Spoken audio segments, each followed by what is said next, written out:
안녕하십니까. 반갑습니다. 자, 오늘부터 이제 파이널 특강 들어갑니다. 본격적으로 이제 수업 들어가기 전에 여러분한테 당부드리고 싶은 것이 있어요. 뭐냐면 대다수 이제 마지막 특강하고 그럴 때는 이론 정리를 좀 정리하면서 문제랑 병행해서 내 걸로 완전하게 소화를 시켜야 되는데 대다수 수험생들이 관과하고 지나가는 것이 뭐냐면 요약 이론 가지고 요약만 계속해서 반복적으로 치중하고 그러는데 그게 아니라 문제와 이론을 접목시켜서 여러분이 그걸 반드시 그중에 핵심이 되는 부분을 여러분 걸로 소화를 시켜야 된다. 그게 취지예요. 그러니까 그래서 저는 특강할 때 파이널의 특강은 먼저 문제를 여러분이 한번 다뤄보고 문제 풀고 그거에 대해서 이론 체크하고 이런 식으로 수업을 진행할 겁니다. 그래서 여러분이 문제 한번 다뤄보시고 그 다음에 이론 체크하고 그리고 나서 다음 단원 이런 식으로 수업이 진행이 될 겁니다. 자, 그러면 파이널 특강은 50문항으로 하는데요. 세법은 16문항이잖아요. 그래서 3배수 정도까지 해서 하는데 문제에서 나오는 지문 정리하시고 지문에 없는 이론 요약을 핵심으로 체크하고 이렇게 하면 완벽하다. 그래서 50문제 다루는 데 있어서 수업하는 내용만 듣고 여러분이 이제 반복해서 2회독, 3회독 하시면 시험에서 충분히 여러분이 받을 수 있는 점수 세법은 13개 충분히 맞을 수 있다. 이렇게 자부해 봅니다. 자, 그럼 수업 들어가 보죠. 비중 많이 큰 양도소득세 파트부터 시작할 겁니다. 효과적으로 해야 되니까. 그래서 양도소득세 부분에 대해서 보죠. 먼저 양도소득세 과세 대상에 대한 문제가 나오면 이런 식으로 물어보죠. 자, 1번 다음 중 소득세법상 양도소득세 과세 대상으로 틀린 거. 이때 양도한 자산은 국내 자산이다. 국외 자산이냐 국내냐 차이점이 있죠. 국외 자산은 등기 여부를 따지지 않고 보유기간 상관없잖아요. 그런데 국내 자산은 임차권 같은 경우는 반드시 등기된 것만 과세 대상이에요. 그래서 국내 자산이다 그랬어요. 그럼 1번 등기된 부동산 임차권 양도하는 경우 과세 대상 맞죠? 이때 임차권은 반드시 등기된 것만 과세 대상이다. 등기가 안 된 임차권은 매매 자체가 불가능하죠? 예, 맞고요. 2번 국내 자산 미등기 지상권 또는 전세권 양도하는 경우 국내 자산의 전세권이나 지상권은 등기 여부 관계없이 등기가 된 지상권이냐 등기 안 된 지상권이냐 여부에 관계없이 사실상 유상으로 이전되면 과세 대상이 됩니다. 그래서 과세 대상 맞고요. 부동산과 함께 양도를 하는 이축할 수 있는 권리, 즉 이축권이죠. 이축할 수 있는 권리, 다른 장소 가서 건물을 새로 지을 수 있는 이런 권리, 부동산과 같이 양도합니다. 그때 발생하는 이축권은 과세 대상이 됩니다. 맞고요. 참고로 부동산과 함께 양도를 하더라도 이축권만 별도로 따로 분리를 해서 평가를 해서 별도로 가격을 우리는 이축권 가격이 얼마 이렇게 별도로 평가해서 신고하는 경우는 과세 대상이 아니다. 부동산과 함께해요. 예. 다음 4번 부동산 매매 계약을 체결한 자가 지급한 상태에서 양도할 수 있는 권리. 그죠? 부동산 매매 계약을 체결하고 계약금만 지급한 상태 그러면 분양권을 얘기하는 거죠. 예, 분양권 등을 가지고 있다 양도하는 경우도 부동산 취득할 수 있는 권리인데 그걸 취득하기 전에 양도하면 과세 대상이다. 다음 5번 주거용 건물 건설업자가 업자예요. 사업자. 그죠? 사업자가 당초부터 판매할 목적이죠. 판매할 목적으로 신축한 다가구 주택을 양도하는 경우는 양도소득세 과세 대상이다. 틀렸어요. 그죠? 예, 왜 틀렸습니까? 자, 양도소득세는 개인이 일시적 비반복적 사업이 아닌 경우에만 양도소득세를 과세합니다. 그럼 개인이 부동산을 양도하더라도 사업자다, 개인 사업자. 그럼 사업이니까 사업소득, 매매업이라고 하는 사업소득 또는 주택신축 판매업이라고 하는 건설업, 이와 같은 사업자의 사업소득은 종합소득세로 과세하는 거지 양도소득세 과세 대상이 아니잖아요. 그래서 이렇게 간단한데도 불구하고 이런 걸 혼동할 수 있는 부분이 있죠. 그래서 5번 틀렸고요. 주거용 건물 개발 및 공급업으로 본다. 과거에는 주택 신축 판매업 그랬죠. 주택을 새로 지어서 파는 걸 뭐라고 하느냐, 주거용 건물 개발 및 공급업이라고 하는 사업이죠. 그래서 사업소득으로서 양도소득세가 부과되는 게 아니라 종합소득세가 부과된다. 그죠? 이렇게 해서 5번 틀렸어요. 그러면 이 지문 외에 우리가 양도소득세 과세 대상에서 물어볼 수 있는 걸 체크해 보면 어떤 거냐, 이거잖아요. 자, 국내 임차권은 반드시 무한거 임차권은 등기된 것만 과세 대상이다. 그거 꼭 알아야 되고요. 다음 두 번째, 건물이 완성되면 그 건물과 거기에 딸려 있는 토지, 그래서 아파트 당첨권이나 또는 조합원 입주권, 토지 상환 채권, 이와 같은 부동산 취득할 수 있는 권리 양도할 때 과세 대상이다. 그리고 세 번째, 지상권이나 전세권은 용익물권이죠. 그러나 이거는 등기 여부는 따지지 않죠. 그래서 등기 여부 관계없이 양도를 하면 과세 대상이 된다. 그리고 네 번째, 사업에 이용하는 부동산과 함께 양도하는 무슨 권? 영업권. 이것도요, 별도로 단독으로 양도하는 영업권은 과세 대상이 아니다. 이거 기억하시고, 다음 다섯 번째, 법령이 정하는 지역 하면 도시개발지역이죠. 이런 지역의 도시지역 안에 개발 제한구역 안에 있는 다른 지역에 가서 건물을 지을 수 있는 이주권을 부동산과 함께 양도하는 이주권에 대해서는 과세 대상이 된다. 그래서 요 두 가지는 부동산과 함께 양도하는 이주권이나 영업권은 과세 대상이다.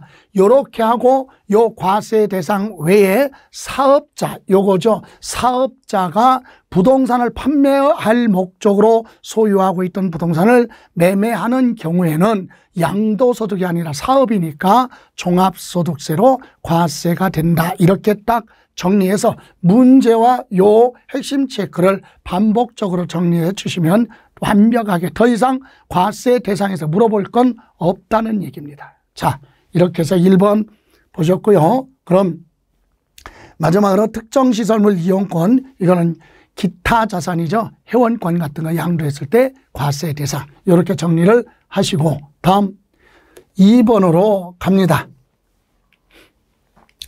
2번, 자, 양도 행위로 보는 거, 양도로 보느냐, 양도로 보지 않느냐, 이거죠. 그래서 다음은 양도소득세 과세 대상 자산의 소유권 이전에 있어서 양도 행위에 대한 설명이다. 틀린 거, 문항에 대한 요건은 전부, 문항 외 요건은 전부 충족한 걸로 봐라. 그럼 1번, 부담부 증여. 여러분, 부담부 증여 그러면 부담부 증여, 요 부담부 증여 나오면 무슨 부분이에요? 채무 부분이죠. 예. 증여자의 채무를 인수하는 부담부 증여 그러면 무슨 부분이에요? 채무 부분이에요. 요 채무 부분은 뭘로 본다? 증여가 아니다. 그죠?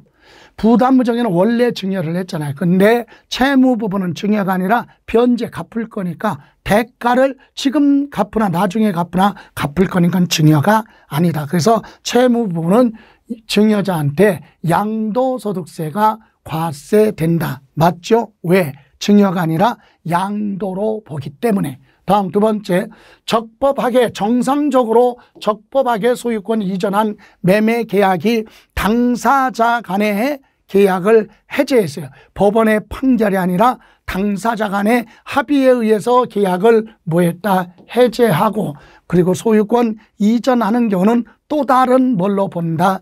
양도 행위로 본다. 맞습니다. 그러니까 아니 계약이 해제됐는데 왜 양도로 봅니까? 양도로 봐야 세금 부과되지 않지요. 왜? 아니, 소유권 이전하는데 그것을 증여로 보면 증여세가 부과되지만 양도로 보면 양도로세 부과되지 않잖아요. 왜 그렇습니까?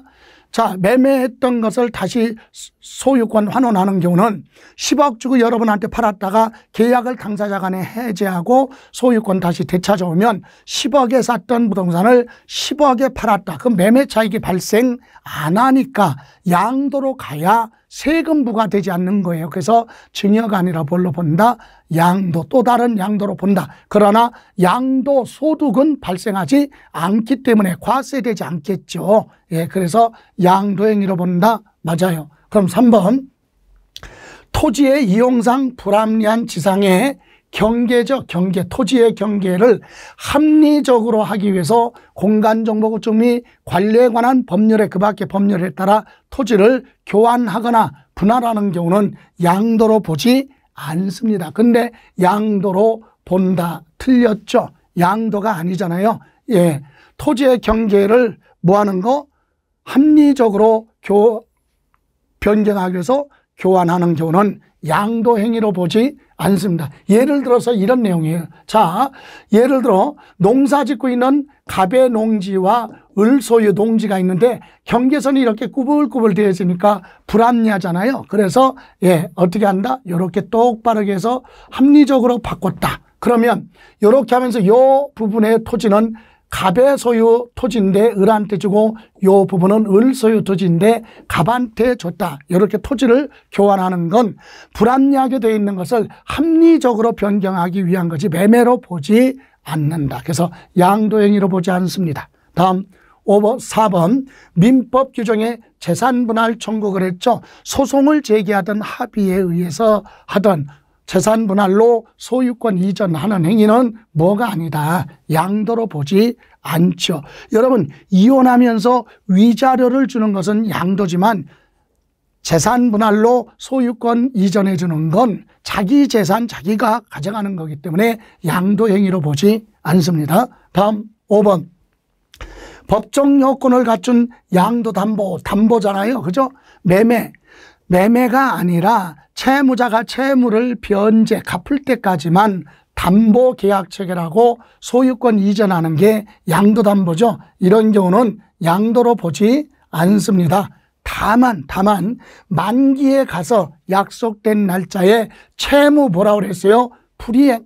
채무를 이행하지 않아서 변제해 보였다, 충당했다. 이때는 뭘로 봐요? 양도 행위로 보죠. 맞습니다. 그래서 양도담보 계약 체결하고 소유권 이전하는 행위 여기까지는 양도로 보지 않지만 만기의 채무 불이행으로 변제해 보였다, 충당했다. 그때는 양도로 본다. 그죠? 예, 이렇게 해서 3번이 틀렸고요. 그럼 이거 외에 양도 행위에 대한 내용을 한번 체크 한번 해보고 가죠. 자, 핵심 체크. 1번 도시개발법에 따라 환지처분이 나와요. 여러분, 환지처분은 뭡니까? 사업이 종료되면 사업 시행자가 당초 소유자한테 토지를 되돌려주는 건 매매가 아니다. 그죠? 양도로 보지 않는다. 두 번째, 공동 소유 토지를 지분 변동 없이, 핵심은 그거예요. 지분 변동 없이 2개든 3개든 분할하는 건 양도 행위가 아니다. 지분 변동이 없으니까. 예. 그리고 세 번째, 법원의 판결이나 또는 매매 원인 무효 소송으로 인해서 매매 사실이 원인 무효로 판결돼서 소유권 환원 되돌아오는 건 처음부터 매매가 없었던 걸로 보겠다. 그죠? 예, 법원의 판결이나 매매 원인 무효 소송으로 인해서 소유권 환원하는 경우는 양도로 보지 않습니다. 다음, 본인 소유 부동산을 공매나 경매를 통해서 본인이 다시 재취득하는 경우는 양도로 보지 않죠. 그런데 요거는 취득세에서도 물어봐요. 양도 행위가 아니다. 그러나 취득세에서는 말소된 등기를 복구해야 되니까, 자기 앞으로 등기해야 되니까 취득세는 과세됩니다. 양도소득세에서도 물어보고 취득세에서도 물어봐요. 자기 부동산 자기가 경매로 낙찰받았다. 그때는 뭘로 보지 않는다? 양도행위로 보지 않는다. 그러나 취득세는 과세가 된다. 그죠? 다음, 그거 외에 양도로 보는 거 여기 보시면, 자, 이혼하면서 위자료를 부동산으로 소유권 이전하는 건 대물변제 양도행위다. 그런데 이혼을 하더라도 재산 분할로 소유권 이전해 주는 건 양도로 보지 않습니다. 다음, 증여자의 채무를 인수하는 부담부 증여, 그러면 무슨 부분이에요? 채무 부분은 뭘로 본다? 양도 행위로 본다. 부담부 증여, 그러면 채무 부분은 뭐가 아니다?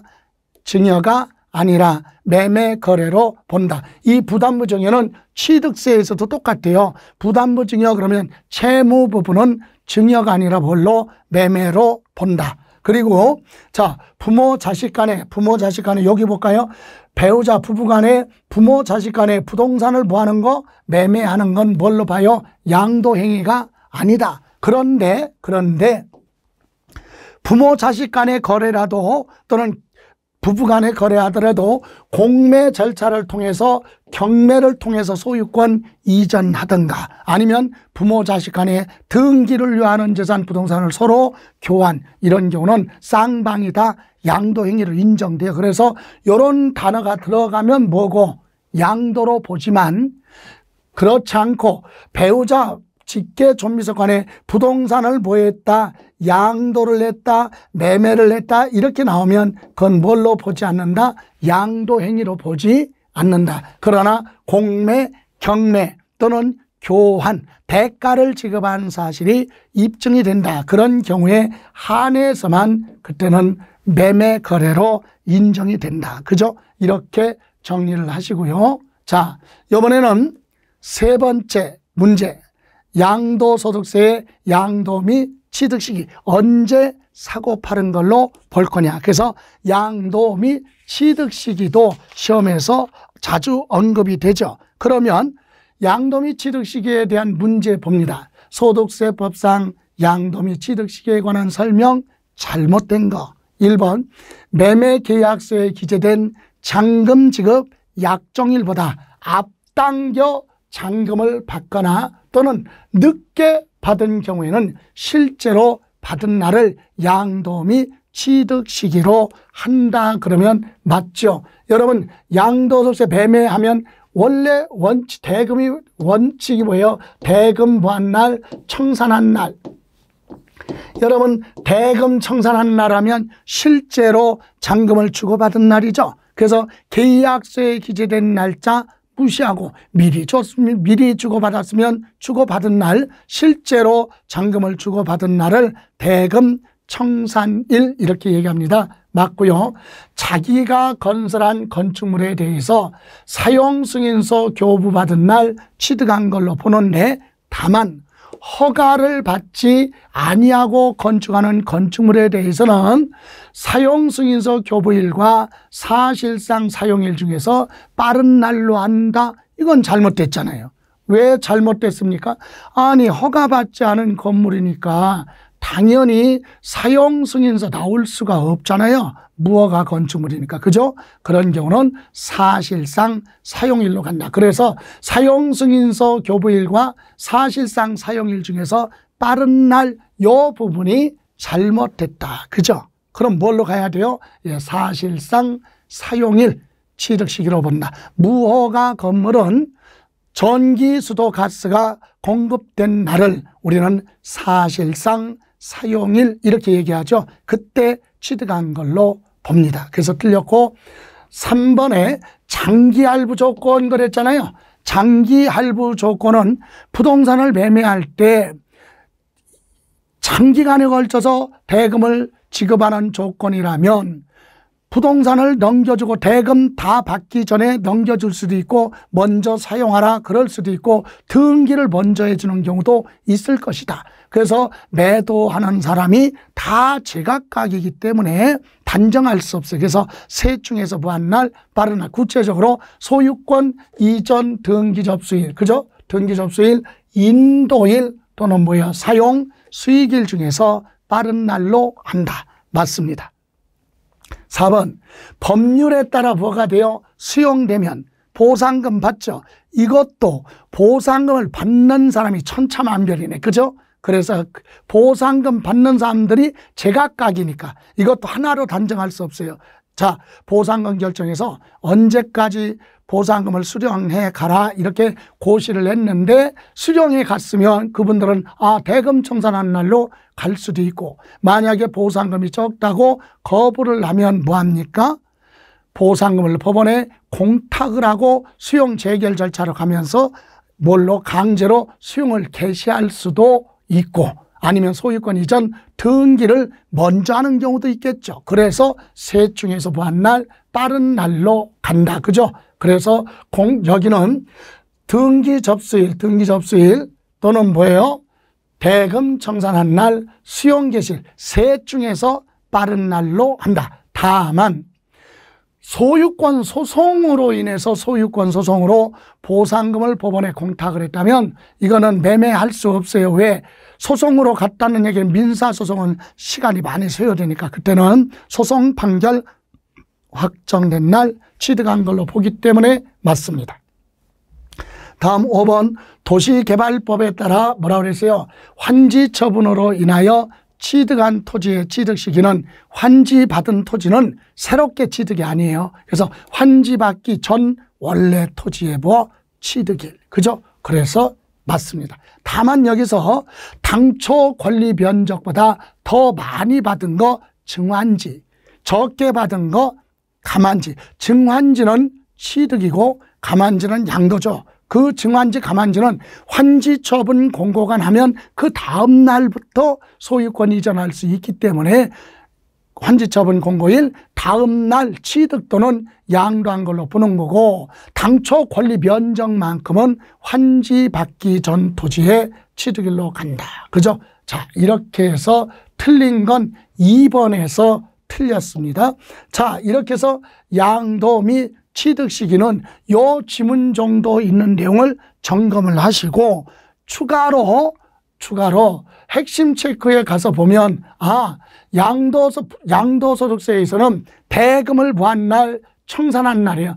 대금을 부한 날, 청산한 날 판단한 매매한 걸로 보는데, 대금 청산한 날에는 양도소득세를 양수자가 뭐 했어요? 부담하기로 특약을 했다. 여러분, 양도소득세는 누가? 매수자가 내야 되는데 양도소득세는 매도자가 부담해야 되는데 양수자가 부담하기로 특약을 했다 하더라도 매매 대금에는 세금 부분은 뭐하고 제외합니다. 양도소득세 부분은 제외하고 매매 대금만 주고받은 날을 대금 청산일로 본다. 그거. 그리고 두 번째, 대금 청산한 날이 만약에 분명하지 않다 그런 경우는 등기등록부에 기재된 등기 접수일을 양도 및 취득 시기로 한다. 요거 기억하시고, 세 번째 이제 기억할 것이 장기 할부 조건. 아까 지문에도 나왔죠. 장기 할부 조건은 소유권 이전 등기일, 인도일, 사용 수익일 중에서 보한 날, 빠른 날 취득한 걸로 보겠다. 다음, 증여받아서 취득하는 경우는 당연히 실제로 증여받은 날로 가는 거고, 상속받은 재산은 상속 개시일에 취득한 걸로 보겠다 이 얘기입니다. 이렇게 해서 정리를 하시고요. 자, 이번에는 네 번째 문제는 양도소득세 과세표준 계산이에요.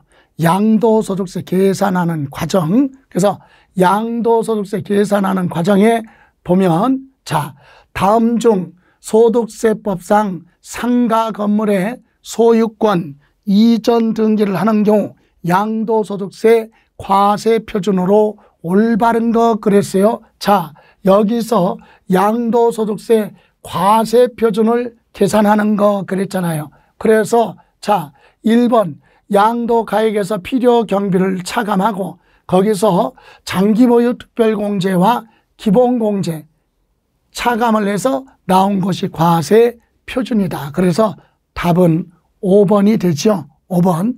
그래서 여기서 우리가 점검해야 될 부분 한번 볼까요? 자, 첫 번째 계산 과정은 양도가액에서 필요경비 차감해서 양도차익이 나오고 장기보유 특별공제를 해서 소득금액 나오고 거기서 기본공제에서 마지막으로 과세표준 나옵니다. 그러면 이거에 관련해서 기본 공식에서 물어볼 수 있는 내용이 자, 과세표준 계산, 요 과세표준 계산하는 과정에서 맨 마지막으로 공제하는 게 뭐냐? 기본공제잖아요. 기본공제. 그래서 양도소득 기본공제가 과세표준 계산에서 맨 마지막에 공제한다. 이거 기억하시고 또 하나 두 번째는 미등기 양도자산은 등기대상 부동산을 등기 안 하고 양도했다는 얘기는 양도소득세를 포탈하겠다 이 얘기예요.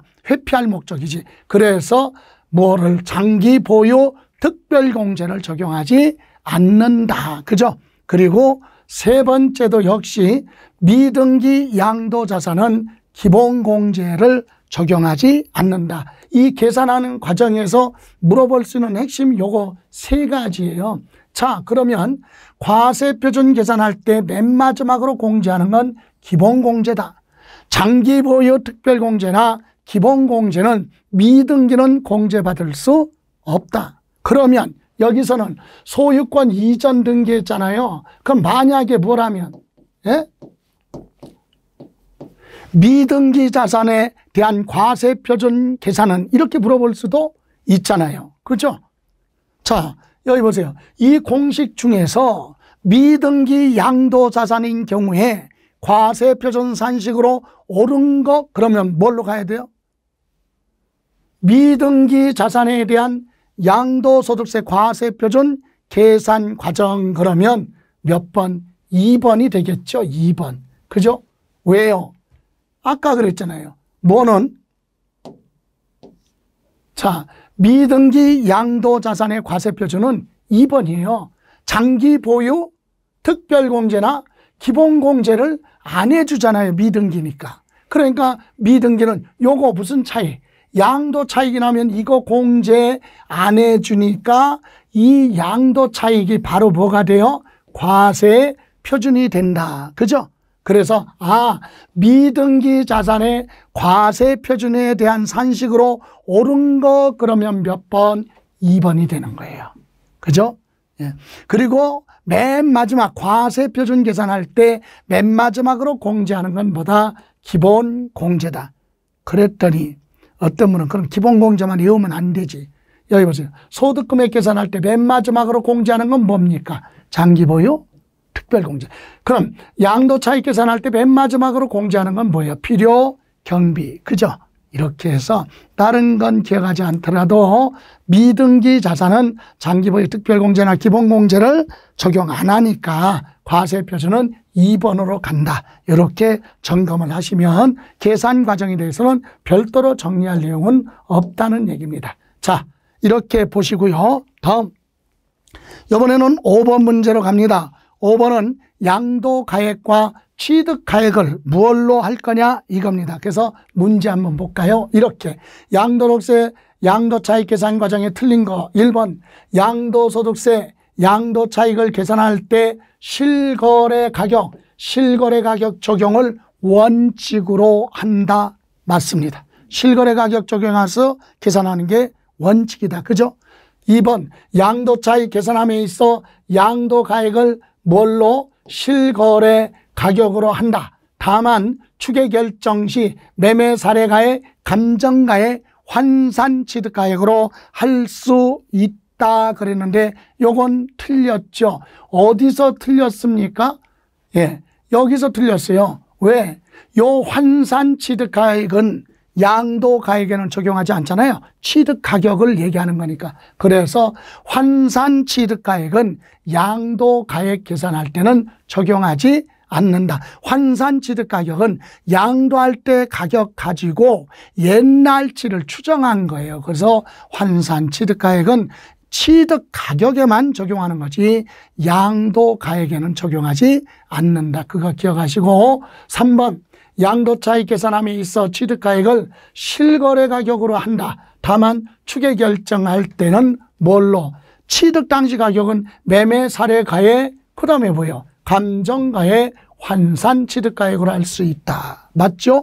예, 그리고 4번 양도가액을 기준시가로 하면 취득 당시 가격도 뭘로? 기준시가로 한다. 쌍방이 같이 적용하라. 맞습니다. 다음 5번 양도 또는 취득가액을 추계결정 경정하는 경우 매매 사례가액 또는 감정가액이 특수관계에 있는 친인척과 관계 있는 자 간의 거래를 한 가격은 매매 사례 가격이나 또는 감정 가격으로서 인정해 줄 수 없다. 그래서 객관적으로 부당하다고 인정되는 경우는 이를 적용하지 않는다. 이 얘기는 특수관계인과 거래를 부당한 가격으로 거래한 가격이 있다면 그런 건 매매 사례 가액으로 인정해 줄 수 없다. 또는 감정 가격으로 할 수가 없다. 이 얘기입니다. 그래서 맞죠. 이렇게 해서 틀린 건 몇 번이에요? 2번 양도 가액을 추계 결정할 때는 환산 취득 가액은 적용하지 않는다. 그러면 이렇게 점검하셨으면 이 문제에 대해서 여러분이 반복해서 풀어야 되는데 그거 풀 때마다 기억해야 될 부분이 체크하고 가야 될 거 있죠. 자, 정리합니다. 원칙이 뭐예요? 양도 차익은 실지 거래 가격 적용하는 게 원칙이다. 그죠? 이때는 무슨 자료가 있어야 돼요? 증빙 자료, 매매 계약서 등이 있어야 된다. 그러면 당연히 실거래 가격 가지고 양도 차익을 계산하는 게 원칙이에요. 그런데 예외가 있죠. 예외 추계 결정 경정 뭐예요? 세무서장이 조사해 놓은 가격 가지고 계산하거나 그걸로 수정하겠다. 왜 그렇습니까? 증빙자료, 매매계약서 등이 없거나 있어도 업계약서, 다운계약서 작성한 거니까 있어도 인정할 수 없다. 그럴 때는 세무서장은 추계 조사한 가격 가지고 양도소득세 계산하는데 이때 가격은 순서가 정해져 있다. 어떤 가격이나 매매 사례가액으로 가고 그 다음에 감정가액, 그래도 없으면 환산 취득가격, 안 되면 기준시가, 요 순서가 뒤바뀌면 안 되죠. 그래서 우리 순서 앞 글자만 따서 뭐예요? 매, 그죠? 매매 사례가액에 감정가액, 환산 취득가격에 매감, 기준시가죠. 그래서 요 순서대로 이게 뒤바뀌면 안 되죠. 그래서 매감, 환기 순으로 적용을 한다. 그죠? 이때 매매 사례가액 하면 양도 또는 취득하기 전 3개월, 후 3개월 안에 인근에 유사하거나 비슷한 자산들의 타인들이 불특정 다수인 간에 거래한 가격 등이죠. 그런 가격으로 하겠다 이겁니다. 그래서 구체적으로 가면 자, 그래서 1번 무슨 가액을 양도 가액을 실거래 가격으로 하는 게 원칙인데 요 실거래 가격이 확인되지 않아서 추계 결정한다 그러면 요거 대신에 요런 가격 매매 사례가액 또는 뭘로 감정가액을 대신 적용할 수 있다. 이때 뭘 적용하는 안 돼? 환산 취득가격은 여기에 들어가지 않는다. 그거 기억해야 돼요. 왜? 양도가액이니까. 그럼 2번 취득 당시 가격을 실거래 가격으로 하는데 이것이 없어서 뭘로 할 때 추계 결정할 때는 매매 사례가액, 감정가액 없으면 환산 취득가액으로 계산할 수 있다. 그리고 세 번째 양도가액을 뭘로 하면 기준시가로 하면 취득가액도 뭘로 기준시가로 하라. 요거 점검하시기 바랍니다. 여기에서 한 문제가 아까 같이 물어볼 수 있다. 핵심이 뭐예요? 요 매감 환기 순서 바뀌면 안 된다. 그리고 환산 취득가액은 양도가액하고는 관련이 없다. 그리고 양도가액을 기준시가로 하면 취득가액도 뭘로 하라? 기준시가로 하여야 한다라고 하는 내용입니다. 자, 이렇게 해서 이번 시간에는 5번 문제까지 다뤄봤습니다. 그래서 과세 대상, 그리고 양도 행위로 보느냐, 양도로 보지 않느냐, 또는 양도 가액과 취득 가액, 그리고 양도 및 취득 시기, 요 문제 5문제 정리를 했습니다. 다음 시간에는 이제 양도 가액, 취득 가액 특례 규정 한번 정리하는 걸로 하죠. 자, 고생하셨습니다.